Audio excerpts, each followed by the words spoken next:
Archaeologists have uncovered magical papyri written in Greek which call forth spirits to aid healing, obtaining visions of the spirit world, exorcism, the attainment of beauty and love, and the destruction of enemies. These Greek magical spells influenced magical tradition across the Holy Lands and later influenced magical texts published in medieval Europe.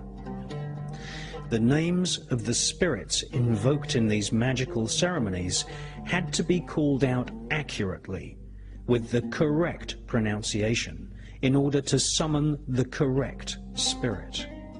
In other words, the magician had to be good at grammar. And these European magical spells became known as grimoires, which is an old French term for grammar. If you invoked the wrong name, then you would end up invoking perhaps an astral corpse or an imposter spirit.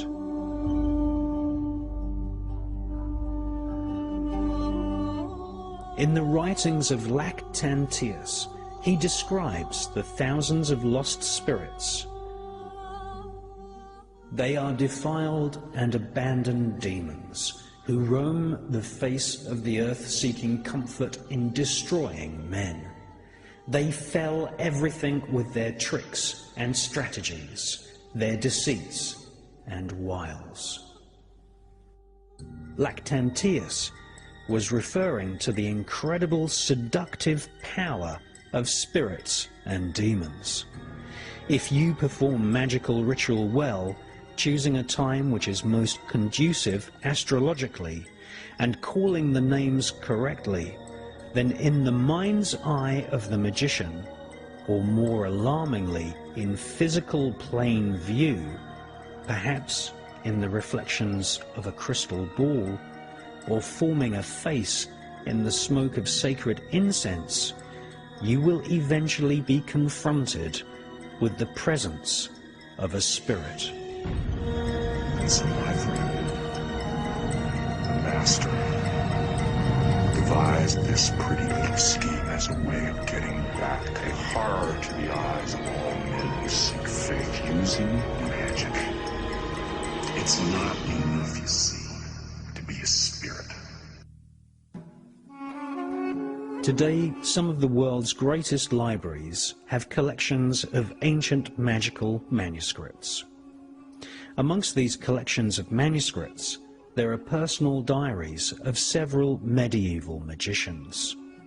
Some of these manuscripts, or grimoires, describe that evil spirits, otherwise known as demons, can often first appear in a very seductive appearance. Perhaps these evil spirits will take on the shape of a small lost child. A demon may also appear as an old person or a beautiful person of either gender. A demon can change its appearance at will, and most demons actually appear as grotesque beings which combine facial and physical aspects of both humans and animals. Sometimes they resemble monsters, with aspects of humans and animals all rolled into one ugly being.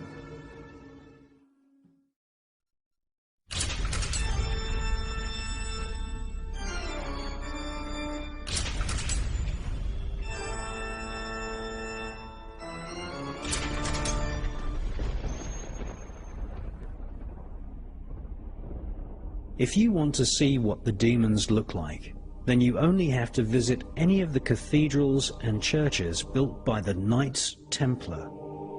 They built churches and cathedrals all over Europe in the 11th, 12th and 13th centuries.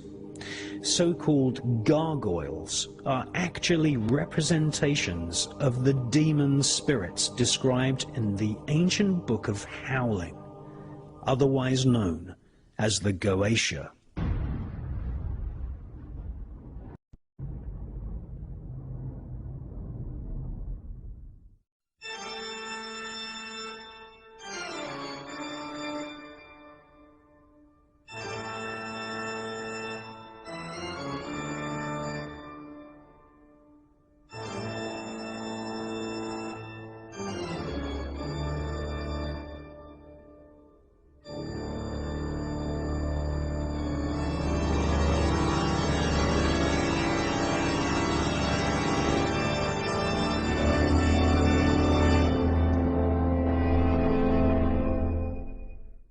Right, so what we're doing is we're secretly filming, well, sort of fairly secretly filming. They won't allow me to film in here properly. They keep harassing me every time I bring a camera in here. And this is a cathedral in the south of France, in a place called Narbonne. And this cathedral, like many other cathedrals, was designed by the Knights Templar and sympathisers of the Knights Templar. Now we know through the confessions of the Knights Templar that they were involved in black magic, and they had idols called Baphomets. And you know, really the big joke about these cathedrals is that people pay thousands of pounds to come on pilgrimages, say from Germany or Yugoslavia or somewhere. And they pay thousands of pounds for a pilgrimage to these cathedrals in the south of France, and people think they're going to have a wonderful Christian spiritual holiday. Well, that's far from the truth. The truth of the matter is that this is a Kabbalistic temple, and it contains carvings of most of the demons that you find in ancient magical scriptures, such as the Ars Goetia, the Testament of Solomon, the Clavicule of Solomon, and many of the other magical texts that have made their way into Europe from ancient Babylon, ancient Chaldea, which is a province of Babylon, and from Sumeria as well.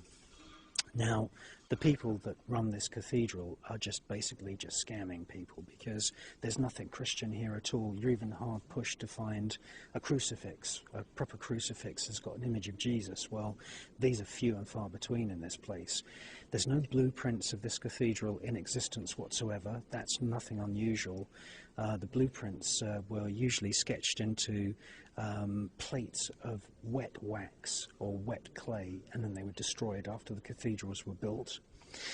And basically this is a place which is full of carvings of devils and demons and all of the kinds of bad spirits that you find in these magical texts.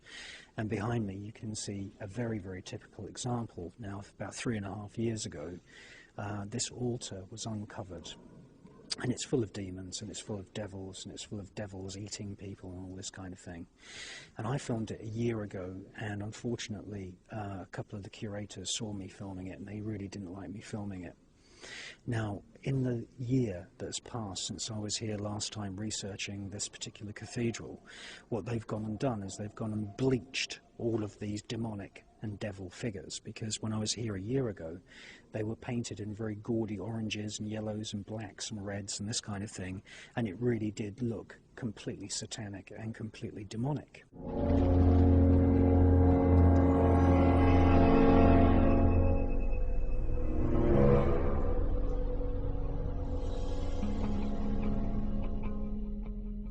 So what they've done in the last year is they've gone and bleached all of that paint off to try and make it sort of blend in with the rest of the cathedral. The story is that, you know, nobody knew that this altar, I call it an altar of the Black Mass. The story is that nobody knew that this altar even existed, and they were doing a bit of renovation work here, and 3.5 years ago, oh hey presto, oh we've all of a sudden found this altar which is full of demons and devils and this kind of thing. Well, the truth of the matter is this, is that many people who claim to be cardinals and priests and members of the Catholic Church are actually involved in black magic, and there is such a thing as a Black Mass. Now, the Black Mass is exactly the same as the Catholic Mass, except everything is reversed, and instead of praising Jesus and God, they praise Satan and Lucifer. And I believe that what we've got here is we've got a typical example of one of these cathedrals that was funded and built by black magicians such as the Templars. And we've got an altar here, which is where black masses would have taken place. And you see humans being eaten by demons and this kind of thing. Now, we're going to have a little tour as far as we can with the curators keeping an eye on us, and I'm going to show you some of the demons which you find in typical magical texts, such as the Testament of Solomon, the Clavicule of Solomon, and the Ars Goetia. And you can actually find all of those demons and devils in this cathedral. Now, before we go on the tour, I'm just going to show you some of the features of this actual altar. And the thing to bear in mind is that this would have been used, this altar, with the statues of the demons and the devil, would have been used as some kind of visual aid to a satanic priest who would have, you know, explained to people this is what the devil looks like, you know, these are the demons, and probably given their names. Now, for the Christian congregations, who were basically illiterate peasants who would have come here, they would have probably explained away the existence of this altar by saying, you know, this is what's going to happen to you if you don't give money to the church. You're going to go to hell and all this kind of thing. Or the other possibility is that nobody even knew that this altar to the Black Mass existed, and they may have even kept it covered up. It's not until you zoom in that you can really see how evil the whole thing is. There's all kinds of winged demons, griffins, devils. If there's any humans depicted, then they're usually depicted as being boiled or eaten, or having their limbs crushed and broken. What about these figures up here? Are they saints or are they just... Well, they're meant to be, but, you know, it's just basically a cover story for having this evil altar. You see griffins there, all kinds of weird things. And then, yeah, at the centre of this entire horrible altar, you've got this mouth of a monster with another monster inside, and to the left of the monster inside the mouth, there's a cauldron full of people being boiled, and other people, and there's people being hung as well. You may, you know, ask yourself, what's this actually doing in a church? It's so evil. It's like a kind of medieval version of a Hammer House of Horror movie. There's a cartload of people that are going to be probably eaten or killed in some horrible fashion. And it's important to remember that the Knights Templar were very, very much involved in the design of these kinds of cathedrals. And it's no wonder that guilds of Freemasons were formed, and they secretly worked on these buildings and then destroyed all of the blueprints. But all the paint, as you can see behind, it was painted in very, very gaudy colours. And what's happened in the year since I was here last is that all that paint's been bleached off to try and make it blend in with the rest of the cathedral, I suppose in order to stop people like me from asking awkward questions. Now, the cover story is that you've got, you know, some kind of Mary and Jesus figure standing on top of the devil.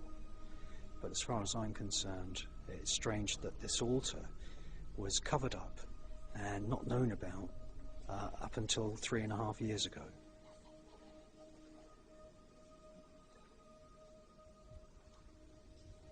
All this says, there's no information about why there's devils here and this kind of thing. It just says that every Saturday you can come and sit in front of these demonic figures and these demonic statues, and you can make cross signs over your forehead and your chest, and you can think that you're sitting inside a Christian church. Well, nothing could be further from the truth. Why, out of all of these individual chapels in this gigantic cathedral, have they chosen this particular demonic kind of altar to have all of the Christian ceremonies? And the interesting thing is that right behind, and I'll just go over there, is that we have some very, very interesting skull and crossbones iconography.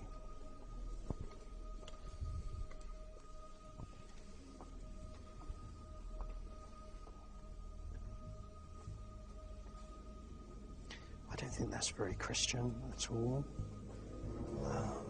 The expressions on these monks, if indeed they are monks, I believe that they could be Knights Templar.